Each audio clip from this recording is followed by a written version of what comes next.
self-discipline is foremost for Swaraj. There cannot be any scope for any violent activity to achieve the political motives. यह coat किसका है? महात्मा गांधी का, 100 साल पहले।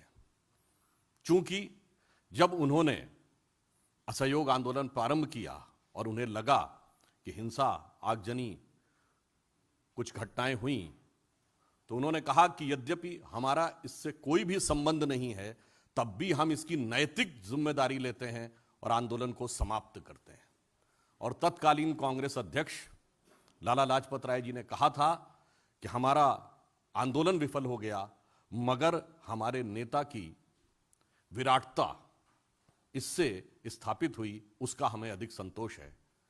आज 100 साल के बाद उसी गांधी के नाम के उत्तराधिकारी, उन्हीं गांधी जी के नाम के स्वघोषित स्वयंभू होल सोल कॉपीराइट होल्डर, और वो आज पहली स्थिति तो ये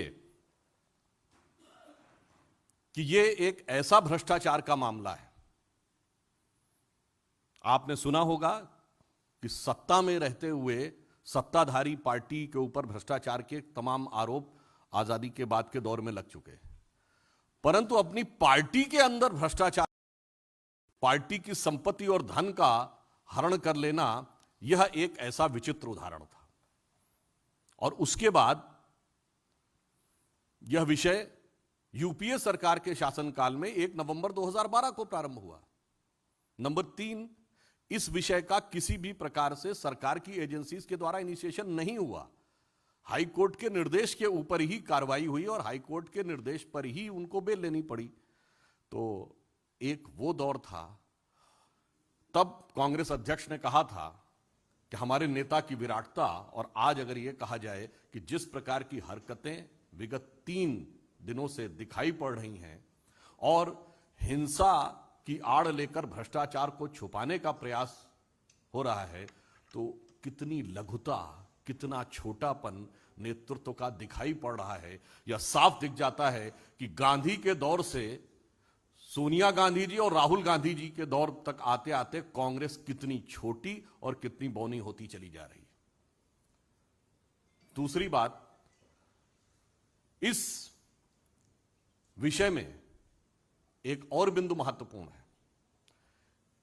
जिस पार्टी के 2 पूर्व प्रधानमंत्रियों ने सरकार में रहते हुए अपने को ही भारत रत्न अर्पित कर लिया था, आत्मार्पित कर लिया था, they have dedicated to themselves, उसी पार्टी के उसी परिवार के लोगों ने अध्यक्ष बनने के बाद स्वतंत्रता संग्राम सेनानियों के सहयोग से बनी हुई संस्था, जो उन्हीं की पार्टी ने बनाई थी, उसकी सारी संपत्ति और धन को अपने को अर्पित कर लिया। यह दर्शाता है कि स्वतंत्रता आंदोलन के स्वघोषित स्वयंभू उत्तराधिकारी वास्तविकता में उसके साथ क्या कर रहे थे। ऑन दी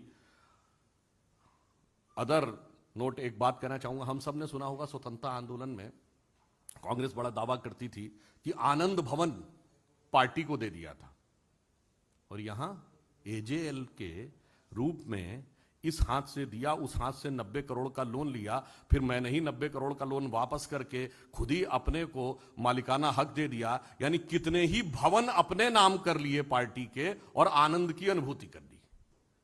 यह दर्शाता है कि उनका रोल पूरी तरीके से रिवर्स हो गया है। और आज के घटनाक्रम पे देखें तो पहले तो पार्टी की संपत्ति, पार्टी से जुड़े हुए ऑर्गेनाइजेशन की संपत्ति और धन अपने नाम किया। अब पार्टी कार्यालय को ही किसी भी प्रकार की उपद्रवीय एक्टिविटियों या इस प्रकार के आंदोलन जिसके कि अंदर आज आगजनी की भी समाचार आए हैं, उसका केंद्र बनाया। यह अपने आप में कांग्रेस के वास्तविक चरित्र को उजागर करता है। और दूसरा मैं यह प्रश्न करना चाहता हूं कि आज सवेरे या जब कांग्रेस ने प्रेस कॉन्फ्रेंस किया था, तो दोनों मुख्यमंत्री उनके उपस्थित थे, उन्होंने अपने विचार अभिव्यक्त किए थे। आज तीसरा दिन है। हम यह पूछना चाहते हैं कि कांग्रेस शासित राज्यों के मुख्यमंत्री अपने राज्य सरकारों का कार्य छोड़कर विगत 3 दिनों से दिल्ली में क्या कर रहे हैं? क्या ये उन राज्य सरकारों में जिन्होंने कांग्रेस को लोकतांत्रिक तरीके से चुना था, उनके साथ एक छल या धोखा नहीं है? हमें इसका उत्तर चाहिए। और दूसरी बात, श्री राहुल गांधी जी आज न कांग्रेस के अध्यक्ष हैं, न नेता प्रतिपक्ष हैं। वो केवल एक सांसद हैं, और वो भी ऐसा नहीं कि अत्यंत वरिष्ठ सांसद हैं। उनसे कहीं अधिक वरिष्ठ सांसद कांग्रेस में हैं। इसका अर्थ यह हो गया कि कांग्रेस में यह प्रमाणित करता है कि कांग्रेस में पद और कद दोनों का कोई महत्व नहीं है, केवल और केवल परिवार की पार्टी यह साबित हो गया। अन्यथा श्री राहुल गांधी के लिए सभी मुख्यमंत्रियों का 3 दिन तक अपने राज्य का कार्य छोड़कर दिल्ली में आकर धरना प्रदर्शन करना और कोई कारण बताया ही नहीं जा सकता है। चौथी बात, सरकारी एजेंसियों को काम करने से रोकने के लिए दबाव बनाना और दबाव को झड़प और आगजनी की सीमा तक ले जाना, जो कुछ ये हुआ है, यह दर्शा रहा है कि अगर 3 दिन से यह जमावड़ा हुआ था तो उसका वास्तविक मंतव्य क्या था, वह क्रमशः उजागर होता चला जा रहा है। और वैसे आप सभी लोग यह जानते हैं कि इस विषय पे, तकनीकी पक्ष पे, हमारे पूर्व में पार्टी के नेता और लोग बात कर चुके हैं। एजेंसीज अपना काम कर रही हैं। बड़ी सहज स्वाभाविक सी बात है कि सभी को पता है कि जो कंपनी का भी मालिक वही और पार्टी का मालिक वही। मैं सिंपल सी बात कहूं कि जब 2010 में 90 करोड़ का लोन दिया, किसने? कांग्रेस पार्टी ने। कांग्रेस पार्टी के अध्यक्ष कौन? सोनिया जी। किसको दिया? एजेएल को। उसमें कौन? हम ही। उसके बाद सारी संपत्तियां एजेएल की कांग्रेस पार्टी के पास आ गई। किसके पास? हमारे पास। फिर हमने ही लोन, किसने लोन माफ कर दिया? कांग्रेस पार्टी ने, जिसका अध्यक्ष कौन? सोनिया जी। साहब, आपने तो सुना होगा, तेरा तुझको अर्पित क्या लागे मेरा। यहां तो तेरा मुझको अर्पित क्या लागे तेरा। ये भारत की जनता नहीं, ये कांग्रेस के कार्यकर्ताओं के साथ क्या किया है। हमारे पार्टी का नेतृत्व यह कहता है कि तन समर्पित, मन समर्पित और यह जीवन समर्पित, और चाहता हूं देश की धरती तुझे कुछ और दूं। और वो ये कहते हैं कि तेरा तन मन धन सब मेरे को समर्पित। इसलिए यह प्रकरण भारत के इन्वेस्टिगेटिव इतिहास का अपने आप में एक अद्भुत और विचित्र उदाहरण है। और मैं पुनः इसको रेखांकित कर देता हूं। यह विषय यूपीए सरकार के शासनकाल में शुरू हुआ। नंबर 2, जो जमानत लेनी पड़ी वो न्यायालय के आदेश पे लेनी पड़ी। नंबर 3, यह पार्टी के अंदर की संपत्तियों का अधिग्रहण किया गया।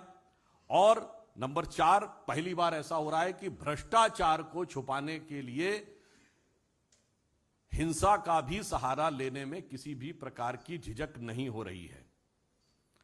और अंतिम बिंदु, कांग्रेस अब साफ दिखाई पड़ रही है कि यह पार्टी नहीं, परिवार हो गई है।